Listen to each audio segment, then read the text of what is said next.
Time is now 5:14, and I would like to call this meeting to order. The board members are participating via Zoom. I'd like to welcome those who are participating via Zoom and those watching the board meeting via live streaming. The link to the meeting is on the district webpage under Board of Education. The streaming will run through the end of the meeting. If the board is on break, the screen will fade to black and the sound will be muted. In the event there is a disruption in the audio portion, I will pause the meeting until it is reestablished. We have Mr. Walt Gibson participating via Zoom. Mr. Gibson, can you hear me? Yeah, Mr. Smith. We have Mr. David Vickers participating via Zoom. Mr. Vickers, can you hear me? Yes, sir. Thank you, Mr. Vickers. Mr. Hidon, can you hear me? Yes, Mr. President. Mr. Frank Otero, can you hear me? Yes, I can. Mr. Stephen Otero, can you hear me? I can. Perfect. Thank you, board members. I would also like to remind you, if you are not actively speaking, would you please mute your microphones? Mr. Gibson, would you please announce the meeting? I will, Mr. Smith. This meeting has been announced in accordance with the Open Meetings Resolution and is a legally constituted meeting of the Los Lunas Schools Board of Education. Thank you, Mr. Gibson. Mr. Frank Otero, will you lead us in the pledge, please?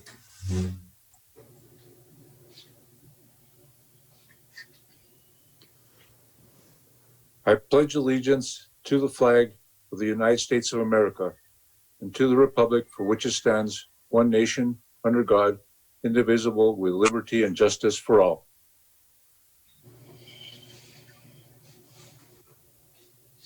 Thank you, Mr. Otero.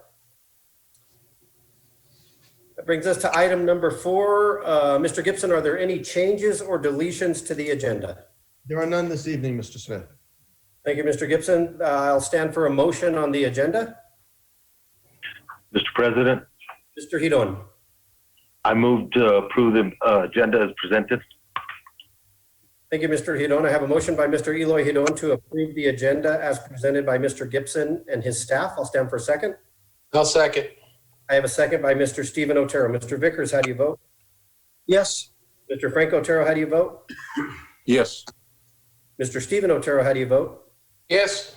Mr. Eloy Hidon, how do you vote? Yes. And I vote yes. That will bring us to item number 5, the reason we're here tonight. Discussion and approval of the district learning plan. What I would like to see happen is I'll turn this over to Mr. Gibson briefly, and then we'll bring it back over to the board. Mr. Gibson? Yes, thank you, Mr. Smith. Mr. Smith, members of the board, I would like to recommend that we remain in remote learning for the remainder of the first semester. I have communicated today with a number of superintendents and also with the director of the Superintendents Association. To my knowledge, there are 11 districts in the state whose boards have voted to stay out for a minimum of 9 weeks, and most of them for 18 weeks. Altogether, there are 24 districts that have voted to extend, and boards that have voted to extend remote learning. We've been at it for 2 weeks. As I've explained to you at our last meeting, we have some glitches, mostly technical, mostly around the issues of access and folks being able to connect to the internet and stay on the internet. But we're getting better at it every day. I can tell you, because I've talked to all of the principals, and Brian Baca and I met this week, as we have been doing every week with NEA. There is a strong level of support among the staff for remaining on remote learning for the remainder of the semester. That brings us some advantages. It also, of course, brings us the disadvantage of no face-to-face instruction. But I've been worried from the beginning, as have most of the leaders in the district, if not all, that we would go back and forth between remote learning and hybrid learning, and that would be really challenging, probably even chaotic. So my recommendation to the board is that we remain in a remote learning environment for the remainder of this semester. Thank you, Mr. Gibson. Board members?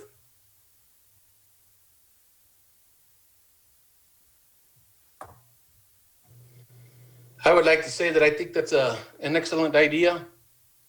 and I support it. I really don't. Sounds like things are going very well right now, and I'd hate to see us jumping back and forth just like other districts.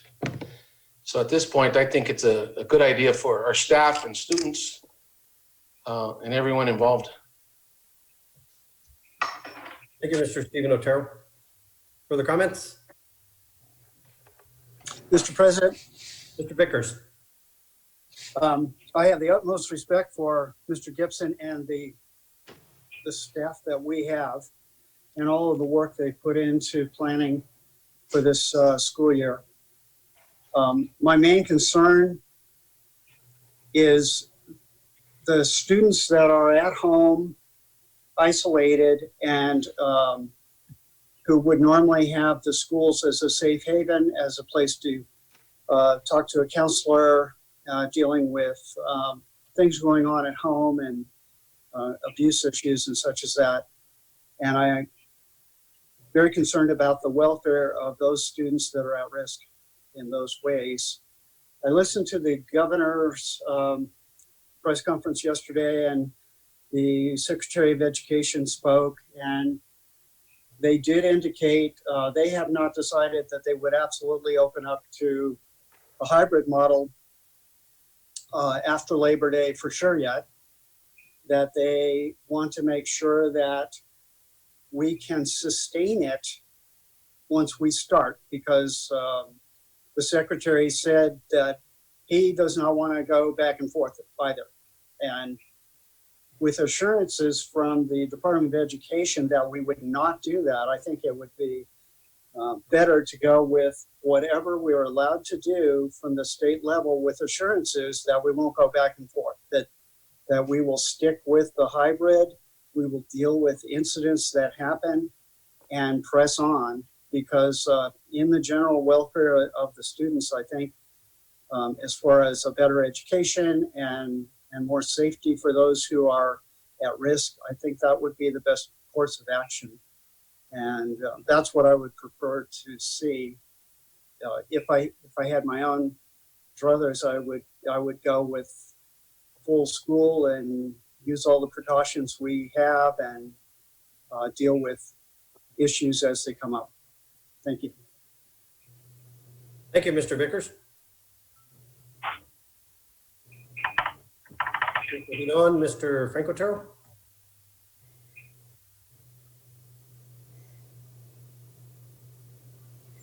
Frank, go ahead and go President. Mr. President, members of the board, we've talked about this for some time. I'm really torn. I'm really torn between the both, because I really see the point on both individuals. There are kids out there that their lifeline is the school, and it's awfully tough. I also watched the governor's comments yesterday and Department of Health, and it looks like statewide, looks like we're doing pretty well. And I've said this in the past that, what concerns me is what happens locally now. And, we're close to Bernalillo County. And so it's kind of caught up to us the last 2 months. I think it was the last 2 weeks. There was 48 reported people in Valencia County. And that's significant, considering how many that we've had. We haven't had much. I think we're up to close to 500 now as a total. So we're looking at about 10% of that total, and 10%, that 10% is within the last 2 weeks. So it leads me to be cautious and concerned about what happens locally. I'm really torn, but as long as we can work out the bugs, so to speak, and I understand we have some students that we either haven't reported or what have you, and you're in the process of looking for those students and what have you. I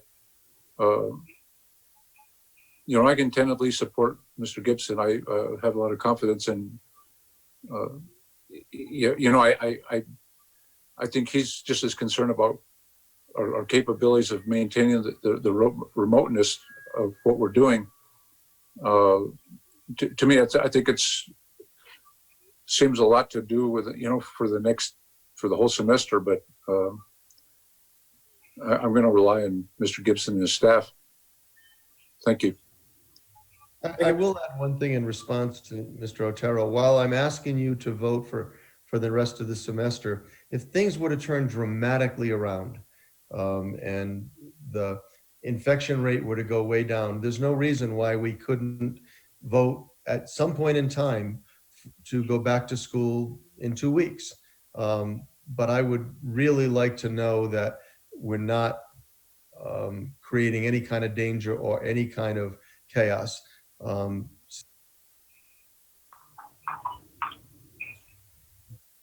That can always be adjusted by your vote. Thank you, Mr. Gibson. Mr. Hidon? Mr. Smith, members of the board, I don't even know where to start with this one. First of all, I want to thank Mr. Vickers, what he just had to say. I know all of us don't agree all the time on this board, but I know everybody has their heart in this, and everybody has the community's best interest, especially what I just heard from Mr. Vickers. I read some correspondence probably the end of last week from Mr. Gibson, and I don't need to rehash what everybody else has had to say. I'm going to try to go ahead and make a motion, and we can have some discussion, and that discussion is going to be really important. And I'm not trying to cut you off, Mr. Smith, so I apologize for that right now. At this time, I would like to make a motion to focus and put all of our energy and resources to extended remote learning through the end of the first semester. With a little caveat then, this is the really important one, with updates from our superintendent. And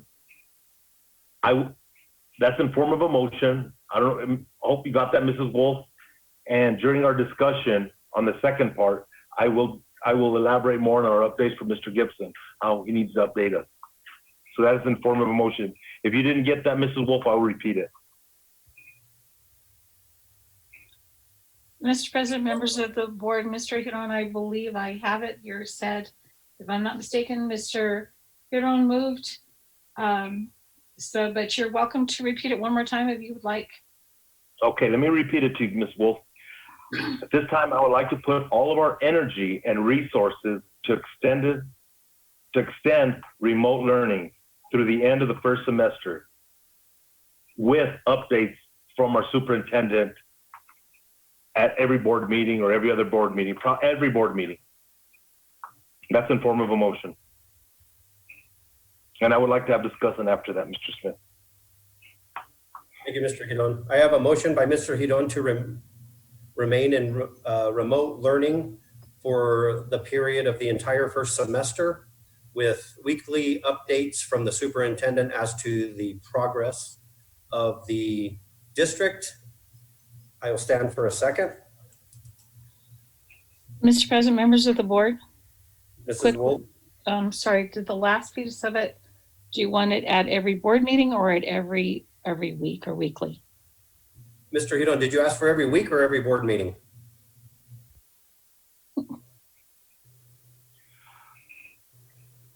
I would like to have it at every board meeting because Mr. Gibson would be able to update us weekly. So we'd be able to address it formally at a board meeting. So you want the updates weekly and discuss it at every board meeting? Yes. So I have a motion, Mr. Eloy Hidon, to extend the remote learning for the entire first semester with an update from Mr. Gibson weekly and a discussion on the updates every board meeting. Is that correct? Yes, Mr. President. Thank you. I'll stand for a second. I'll second. I have a second by Mr. Stephen Otero. Before I put this out to roll, I have a couple of things I would like to say as well. during this time, we've been dealing mostly with uncertainty, and I think it's time that we provided a little bit of certainty. I've thought long and hard about this, and to be perfectly honest with you, and I'm sure I speak for the rest of the board on this, that we've lost some sleep over this because this is a huge decision that we have to make. And we've all heard that nothing beats in-person learning. I mean, there's no contesting that. We know that that's what happens, and I believe that wholeheartedly. Being in the classroom is what's best for these kids. But I also believe that I must consider safety above all else. And I'm confident in our district that we have done everything possible to prepare our facilities. I'm also positive that our district is prepared with our social distancing instruction, with our PPE. But I also believe that it's still too risky at this point in time to return to in-person learning at any level. When you look at what might happen after Labor Day, we're going to bring back the elementary students. Is our school district safe only for elementary students, or is it safe for all students? Because we can't do both. And in my opinion, I don't like the segregation portion of that to see what happens, I guess, at our elementary schools. So, but I also want to remain in remote learning for a set period of time. And the reason this is because I would like to afford people the opportunity to plan for what it is we decide as a board from where we're going right now. And in my opinion, if we just keep going and going and going, and finally we're going to be able to open up the schools, to me that I don't know that we have enough planning in there. And I would like to have a set date to where, let me just cut to the chase. My plan would be to remain in remote learning for 7 more weeks. And Mr. Gibson, correct me if I'm wrong. If we remained in remote learning for 7 weeks, would that catch us up and put us on cycle with the grading period?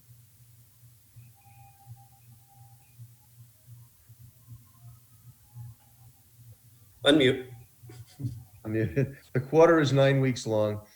We've been in school for 2 weeks. So yes, that's correct. Thank you. But this would not be a 7-week period where we would evaluate what we're going to do week to week to week. We would be out of school until those 7 weeks were up at a minimum. I don't anticipate us coming back till the end of the semester, but I would like to have the opportunity, if there was a drastic change in the way that this is impacting us in our community and in our nation, that we would at least have the opportunity to discuss that possibility maybe in 5 weeks. And in 5 weeks, if we saw that we were trending the right way, other school districts were doing well educationally, that it is actually possible to return to school and do it safely and protect our staff and our students and our community to the best of our abilities, then in 5 weeks, we can say, look, we have 2 more weeks of this. We're guaranteed 2 more weeks of remote learning. However, I would prepare to go to a hybrid model in 2 weeks, or I would prepare to remain in remote learning for the rest of the semester. I think that's something that we might be able to determine then. I just worry about if we went back too soon, we're going to be going back and forth. And as to use Mr. Gibson's words, that's chaotic. And I don't think it's productive in any way, shape, or form. We may be in remote learning for the first semester and possibly even longer. I mean, we're going to approach flu season. I don't know how these medical professionals, and bless them for what they do, are going to determine what the difference is between the flu and coronavirus. And if people are sick with the flu, do they stay home? It's just going to, in my opinion, it's going to be a little bit messy for a while. But, you know, in 5 weeks from now, we may have enough information under our belt that we can say, look, parents, community members, students, staff, we may be back in 2 weeks. It looks like we're going to be back in 2 weeks, or it looks like we're going to stay remote. I think if we went the full 18 weeks, the entire semester, we may miss an opportunity to get the kids in class where they belong at an earlier date. I'm not a fan of seeing what happens within those 18 weeks to see if we just want to all of a sudden go back to or start a hybrid model and then maybe come back to a remote. I just think that I would like a little bit more of a structured progression when it comes to opening these up. And I have no problem considering to vote for remaining in remote teaching until it's safe. I have zero problem with that, no matter how long it takes. And even if it takes the entire school year, I will vote for that. But I also don't have a problem voting for a change to move to hybrid, or by some miracle, 100% opening up our schools at any point after the 7-week period. I don't want to do anything prior to the 7-week period. I don't make this decision lightly. I have a grandson that actually attends this school district. I have numerous close friends that work in this district, numerous close friends that have students in this district. I have numerous family members that work for this district, and I have sought and got input from all of them in order for me to make these statements. And while it's a mixed bag of input and what we should do, I think the consensus is that we should probably not be back in school right now and for a period of time to where we know that it's actually safe. And I have to consider the over 8,000 kids we have and the pretty close to 1,000 employees that we have in our entire district. So my idea would be to guarantee that we're going to be in remote learning for 7 weeks, reevaluate it after 5, give a heads up as to what we're going to do in 2 weeks, and move forward from there. That being said, my comments are done. Board member, Mr. President. Mr. Frank Otero. Oftentimes, we talk and we kind of think about other factors, and I just kind of recall one big factor, the reason why things are being pushed back so much. I mean, it's wishful thinking that we could do that, and the whole purpose of, you're right, that we need to set it for a set period of time. If we try to do updates, people are going to be chomping at the bit wanting to get back into school. But the biggest factor I'm going to tell you right now is there's no vaccine. The vaccines won't be available.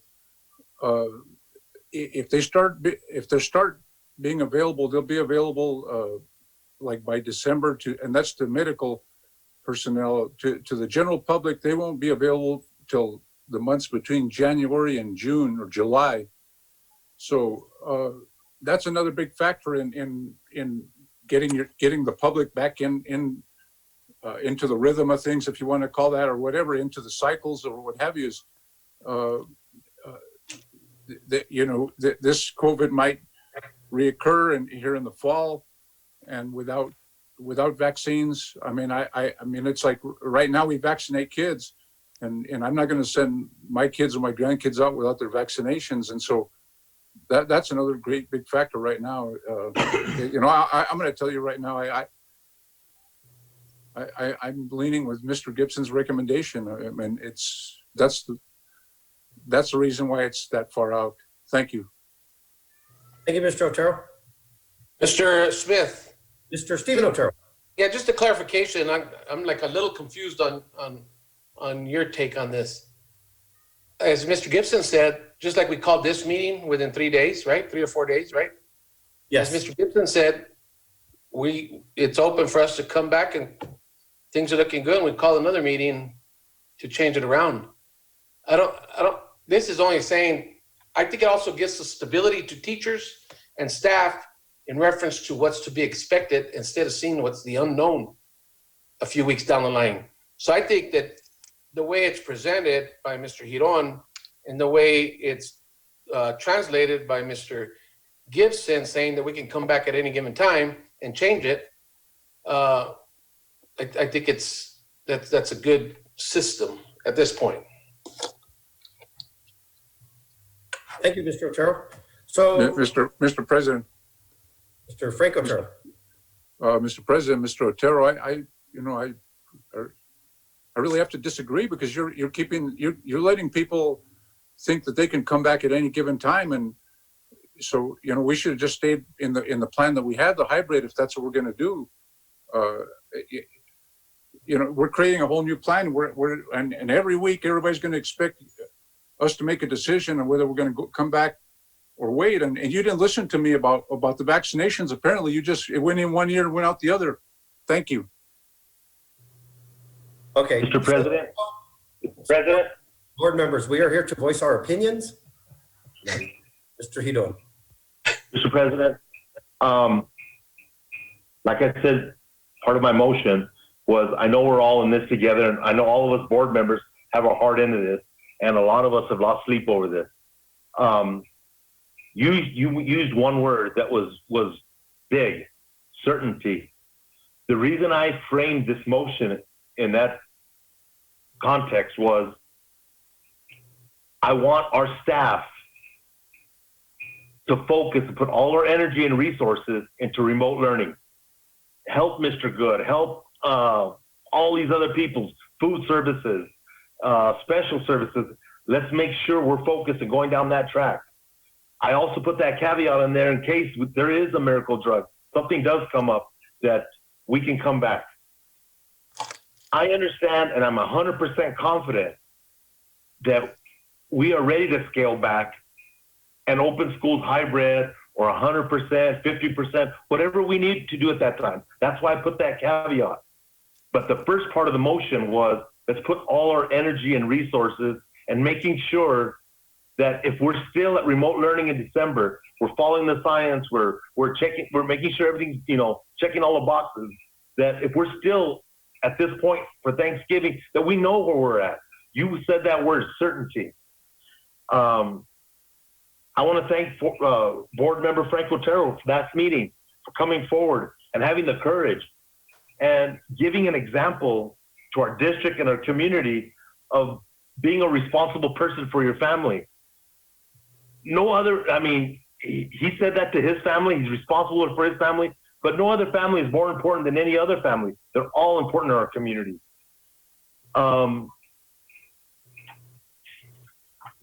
Mr. Vickers came up with something that has been all over my mind and has been, bouncing around. And if we're at this point, if this motion is successful and it does pass, it's going to change the logistics in our staffing. And Mr. Vickers said that we need to come up with a plan to address some of our students that need our assistance. I'm hoping Mr. Gibson will be able to be creative, move some of our staff members and figure out a plan to address those issues. And I'm confident that he can do that. The last thing I'm going to say is, Mr. Gibson, this is a message for your administrators. We're all in this together. Let's keep an open mind. Let's work with our staffs to find solutions to our concerns with our employees. Again, we can if something magic comes up, October, November, and we need to scale back, we can do that. But this motion was to make sure we focus our energy and our resources, that if we know where we need to be at that time frame. Mr. President, you're the one that just said this earlier, that certainty. Our staff needs that certainty. Our student needs that certainty. Our teachers need that. Our families need that certainty. Maybe it's not a really good certainty. It is, it's something that we're addressing right now, and I hope that this is the right decision. I'm confident this is the right decision that we're doing. I made that motion. We're going to have updates. I thank Mr. Gibson for bringing that recommendation to us. Thank you, Mr. President. Mr. Smith, let me add a couple things, if I might. I think among all of you, you've really synthesized all of the issues. The issue of vaccine, will it be ready and when will it be ready? The issue of the flu season and what that might mean for further spread. The fact that we're getting better at this remote learning every day. Every day I have someone come in and tell me, about the great thing teachers have done. There are a couple of things that I do want to address. One was raised by Mr. Hiron. Our teachers are very conscious of what's going on with our students. We have had, not a lot, but we have had some occasions where we've been alarmed at what we've seen with the mental health of students, with their well-being, with what might be going on in the background with their family. We have sent some of our SROs to do welfare checks. We've had our social workers connect with kids and families. It's not as if they're in front of us in a classroom, but we are very conscious of what's going on with our students as we're teaching them. So that's one piece. The second piece is probably the most frequent question I've had from high school parents is about electives. And we started the year with very few of them. And I've told both high school principals that we need to have a discussion about how we might be able to offer more electives. I know our elective teachers are chomping at the bit to be able to teach their own content. Now that we're getting good at this whole teaming thing with them supporting core curriculum teaching, I think we may be able to take a look at offering more electives. So those are two things that have come to me. But I want to assure you, Mr. Hiron, our teachers are very conscious of the welfare of our students. And if anything pops up that we're concerned about, we're doing welfare checks. We're sending folks out to make sure everything's okay. Thank you, Mr. Gibson. So I understand that we're probably going to be in remote learning for quite some time. My point was, for the certainty, and I would ask you to consider this, is that we at least give some sort of a benchmark for where, look, nothing is going to happen before this date. And if we're not ready to go back to school, we will continue remote learning. But for planning purposes, for the parents who have to work on daycare, find somebody to watch the kids so they can go back to work, or for teachers, or for students, or for the basic sanity of us all, we should have a date where we are not going to change anything prior to that, in my opinion. That's what I was talking about with the certainty, and that's why I selected 7 weeks, because it's not that far down the road, but it's definitely a gray period of time to where people can make some plans about what they're going to do for almost 2 months. That was my only concern with the motion there. So if there's no other comments, I have a motion on the floor to remain in remote learning for the entire semester with weekly updates sent to the board by Mr. Gibson and a discussion on every board meeting from now until then, till we decide that it's safe to return to school in a different mode other than remote. I have a motion and a second. Mr. David Vickers, how do you vote? For the reasons I set forth, I vote no.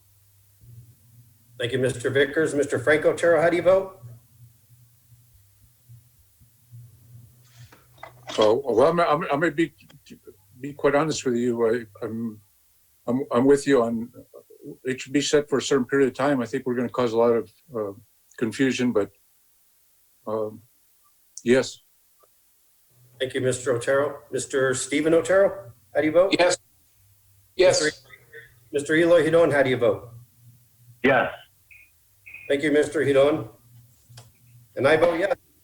School district will be in remote learning for the rest of the semester. That will bring us to item number 6, announcement of meetings. As allowed by the Open Meeting Act and District Open Meetings Resolution, on occasion, a quorum of board members attend the same function, including those held at school sites, at the district level, as well as sports functions, conferences, workshops, and trainings. Board members will refrain from discussing and or acting on board issues in those settings. In addition, only official meetings are published, and if other meetings are scheduled, they will be announced in accordance with the Open Meetings Act. Before I announce the following meetings, the governor did extend the amount of people allowed for mass gatherings to 10. I'm going to talk to our staff to find out if it's in fact possible for us to have our regular board meetings in the boardroom, or are we going to continue to do it Zoom? But for right now, I will read the announcements as they are right now. On September 8th, there is a regular board meeting in the boardroom at 6 p.m. on September 10th. There's a Finance Committee meeting in the conference room at 4 p.m. On September 16th, 2020, there will be an Audit Committee meeting in the boardroom at 9 a.m. by invitation only. September 22nd, there will be a regular board meeting in the boardroom at 6 p.m. The meeting locations are dependent on mandates from the governor. If need be, they will be held via Zoom. Brings us to item number 7, adjournment. I'll stand for a motion. I move that we adjourn, Mr. President. Thank you, Mr. Vickers. I have a motion by Mr. Vickers to adjourn. I'll stand for a second. Second. I have a second by Mr. Frank Otero. Mr. Vickers, how do you vote? Yes. Frank Otero, how do you vote? Yes. Mr. Stephen Otero, how do you vote?